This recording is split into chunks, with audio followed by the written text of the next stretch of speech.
Ngompak. Ngomongin fakta. Oh. Oke, halo adik-adik manis. Balik lagi nih dengan Cendol Ijo si Paijo. Seperti yang kita tahu ya, cerita legenda Gunung Kelut memiliki banyak sekali versi. Dan Gromor Studio sudah mengangkat salah satu versinya, yaitu Prabu Brawijaya dari Majapahit dan memiliki anak bernama Dia Ayu Pusparini. Nah, di versi yang lain kita akan membahas di video ini, yaitu legenda Gunung Kelut zaman Kerajaan Kauripan atau yang lebih dikenal dengan Kerajaan Kediri. Oke, sebelum kita masuk ke dalam inti cerita dari legenda Gunung Kelut versi ini, kita membahas terlebih dahulu tentang Kerajaan Kadiri atau Kediri sesuai dengan sejarah. Jadi, Kerajaan Kadiri atau Kediri atau Panjalu adalah sebuah kerajaan yang terdapat di Jawa Timur antara tahun 1042 sampai dengan 1222. Kerajaan ini berpusat di Dahanapura atau Daha yang menjadi bagian dari kota Kediri sekarang. Nah, sesungguhnya kota Daha sudah ada sebelum Kerajaan Kediri berdiri.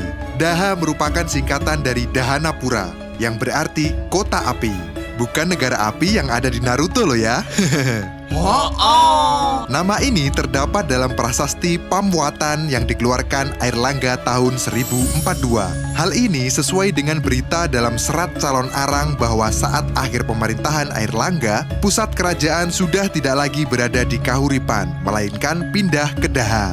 Pada akhir November 1042, Airlangga terpaksa membelah wilayah kerajaannya karena kedua putranya bersaing memperebutkan tahta. Putra yang bernama Sri Samarawijaya mendapatkan kerajaan barat, bernama Panjalu, yang berpusat di kota baru, Daha. Sedangkan putra yang bernama Mapanji Garasakan mendapatkan kerajaan timur yang bernama Jenggala, yang berpusat di kota lama yaitu Kauripan. Nama Kediri atau Kadiri berasal dari kata bahasa Sanskerta, yaitu Kadri, yang berarti pace. Kalian tahu pace? Pace adalah mengkudu atau buah yang nama latinnya adalah Morinda citrifolia. Batang kulit kayu pohon ini menghasilkan zat perwarna ungu kecoklatan yang digunakan dalam pembuatan batik. Wow, benar-benar kaya negara kita ini.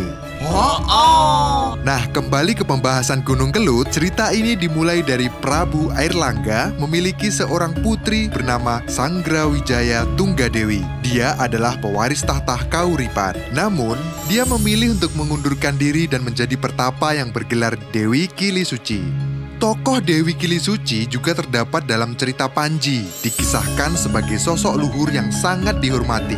Dia sering membantu kesulitan pasangan Panji Inukertapati dan Galuh Candrakirana, keponakannya.